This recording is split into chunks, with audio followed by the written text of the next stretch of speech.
Dream स्पर्धा परीक्षा जागर साहित्य संमेलनाच्या समारोप प्रसंगी संमेलनाचे अध्यक्ष श्रीकांत मोरे बोलत होते।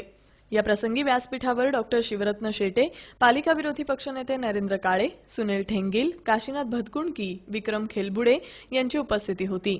यावेळी पुढे बोलताना श्रीकांत मोरे म्हणाले की आई-वडिलांच्या कृपेमुळेच आपण मोठे होत यशाच्या शिखरावर चढत असतो। जसे मोठे होतो तसे आपण आई-वडिलांना विसरत असतो।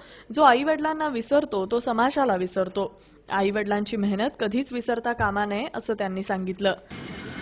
तर या परिवाराचं काम करत असताना हे मनोरमा नाव कुठून आलं, मला अनेकांनी विचारलं होते सर। तर मी त्यांना सांगतो की हे आईचं नाव आहे।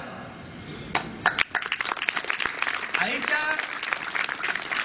प्रेमामधून उतराई व्हायचा असेल तर आपण कधीही ते उतराई होऊ शकत नाही, परंतु आपल्या संपूर्ण जीवनामध्ये आई वडिलांचं जे ऋण आहे त्याची कमीत कमी जाणीव तरी आजच्या तरुण विद्यार्थी मित्रांनी मैत्रिणींनी ठेवली पाहिजे।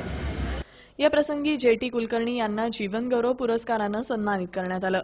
जागर साहित्य संमेलनाच्या यशस्वीतेसाठी काशीनाथ भतकुंडकी, संगीता भतकुंडकी, आप्पासाहेब केदार यांनी परिश्रम घेतलं।